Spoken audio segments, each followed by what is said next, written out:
نحمدہ ونصلی علی رسولہ الکریم اما بعد فاعوذ باللہ من الشیطان الرجیم بسم اللہ الرحمن الرحیم رب اشرح لی صدری ویسر لی امری واحلل عقدۃ من لسانی یفقہوا قولی۔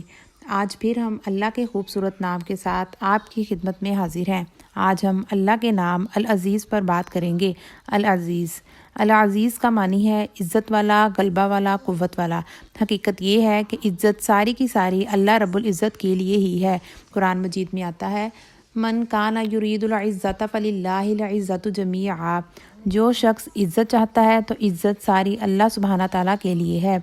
ایک اور جگہ آتا ہے سبحان ربک رب العزت عما یصفون، پاک ہے تیرا رب جو عزت کا رب ہے ان سب باتوں سے جو وہ بیان کرتے ہیں، یعنی اللہ تعالیٰ کی شان میں جو وہ گستاخیاں کرتے ہیں ان سے اللہ تعالیٰ کی عزت اور شان میں کوئی فرق نہیں آتا۔ پھر اسی طرح اللہ تعالیٰ عزت والا بھی ہے اور عزت دینے والا بھی ہے، یعنی جس طرح رزق کی تقسیم اللہ تعالیٰ خود کرتا ہے اس طرح عزت کی تقسیم بھی اللہ تعالیٰ خود کرتا ہے، اور انسان کو اس بات پر یقین ہونا چاہیے کہ انسان کو ملنے والی عزت اور ذلت کا اختیار صرف اور صرف اللہ تعالیٰ کے ہاتھ میں ہے۔ قرآن مجید میں آتا ہے قل اللہم مالک الملک تؤتی الملک من تشاء وتنزع الملک ممن تشاء وتعز من تشاء وتذل من تشاء بیدک الخیر انک علی کل شیء قدیر۔ آپ کہہ دیجئے اے بادشاہی کے مالک، تو جسے چاہے بادشاہی دیتا ہے اور جس سے چاہتا ہے بادشاہت لے لیتا ہے، اور جسے چاہتا ہے عزت دیتا ہے اور جسے چاہتا ہے ذلیل کرتا ہے۔ تیرے ہاتھ میں ہی ہر بھلائی ہے، بے شک تو ہر چیز پر پوری طرح قادر ہے۔ دنیا کے علاوہ آخرت کی بھی ذلت سے ڈرنا چاہیے۔ آخرت کی ذلت تو پوری مخلوق کے سامنے ہوگی اور جہاں کوئی بھی بچانے والا نہ ہوگا، یعنی انسان کی اصل عزت اللہ تعالیٰ کی فرما برداری میں ہے، اور اللہ جس بندے سے محبت کرتا ہے تو اس کے لیے جبرائیل علیہ السلام کو بھی پکار کر کہتا ہے کہ تم بھی اس بندے سے محبت کرو۔ پھر وہ آسمان والوں میں پکارتے ہیں کہ اللہ تعالیٰ فلاں بندے سے محبت کرتے ہیں، تم بھی اس سے محبت کرو۔ پھر آسمان والے اس سے محبت کرنے لگتے ہیں اور اس کی عزت کرنے لگتے ہیں، اور پھر اسی طرح یہ محبت اور عزت زمین پر اس کے لیے اتار دی جاتی ہے۔ اللہ تعالیٰ اپنے بندوں کو اپنے کلام، اپنی کتاب کے ذریعے عزت عطا کرتا ہے، اس لیے ہمیں اللہ تعالیٰ کے احکامات پر عمل کرنا چاہیے۔ اللہ سبحانہ تعالیٰ العزیز ہے تو ہمیں اللہ کو اس نام سے پکارنا بھی چاہیے۔ قرآن مجید میں ابراہیم علیہ السلام کی دعا کا ذکر کیا گیا ہے۔ ابراہیم علیہ السلام جب کعبہ کی تعمیر کر لی اور اپنے بیوی بچوں کو وہاں چھوڑ کر جانے لگے تو ان کے لیے دعا کر رہے تھے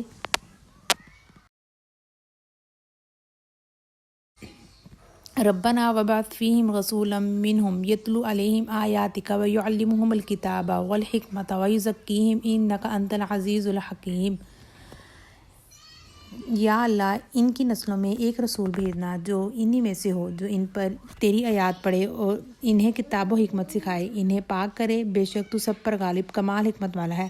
سوال یہ ہے کہ اللہ تعالیٰ کی اس صفت کے ساتھ کیوں پکارا جائے؟ اس صفت کا مطلب ہے کہ اللہ تعالیٰ غالب ہے، اس کا حکم نافذ ہو کر رہتا ہے، اور اس حکم کو کوئی روک نہیں سکتا، کوئی منع نہیں کر سکتا۔ اس لیے پورے یقین کے ساتھ کہ اے اللہ تو سب کچھ کر سکتا ہے۔ اور ابراہیم علیہ السلام کی یہ دعا تقریباً 2.5 سال کے بعد قبول ہوئی، لیکن قبول ضرور ہوئی۔ اس لیے ہماری دعائیں قبول ضرور ہوتی ہیں اگر ہم یقین سے مانیں۔ بعض اوقات اللہ کو اس کی خاص صفت سے پکارنا اتنا کارگر ہوتا ہے کہ دعا فوراً قبول ہو جاتی ہے۔ پھر اسی طرح رسول صلی اللہ علیہ وآلہ وسلم رات کو یہ دعا کیا کرتے تھے اعوذ باللہ بعزتک الذی لا الہ الا انت الذی لا یموت والجن والانس یموتون۔ میں تیری عزت کی پناہ میں آتا ہوں، تیرے علاوہ کوئی معبود نہیں، وہ ذات کہ جس پر موت نہیں آ سکتی اور تمام جن و انس مر جائیں گے۔ یہ دعا آزما کے دیکھیں، اگر کسی وقت دل میں کوئی خوف و ڈر یا کوئی بوجھ ہو تو فوراً اپنے آپ کو اللہ سبحانہ تعالیٰ کی عزت کی پناہ میں دیں، وہ آپ کے لیے کافی ہو جائے گا۔ ہمیں ہمیشہ یہ چیز یاد رکھنی چاہیے کہ اصل عزت اللہ کے احکام ماننے میں ہے۔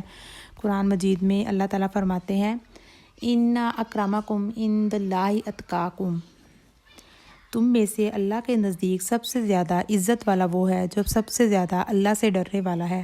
اگر اللہ نے بندوں میں سے کسی کو عزت دی ہے تو ہمیں چاہیے کہ ہم بھی اس کی عزت کریں، کیونکہ یہ تو اللہ کی تقسیم ہے۔ اس لیے ہمیں اس انسان سے حسد نہیں کرنا چاہیے۔ اس کے علاوہ ہمیں بڑوں کی بھی عزت کرنی چاہیے۔ آخر میں اللہ سے دعا ہے کہ اللہ ہمیں بھی اپنے اس نام کی بہترین پہچان کروا دے، اور اللہ تعالیٰ اپنے رسول کی، اپنے کلام کی، اپنے دین کی اور دین والوں کی عزت کی ہمیں توفیق عطا فرمائے۔ آمین ثم آمین یا رب العالمین۔ وآخر دعوانا الحمد للہ رب العالمین۔ سبحانک اللہم و بحمدک، اشہد ان لا الہ الا انت، استغفرک و اتوب الیک۔ السلام علیکم۔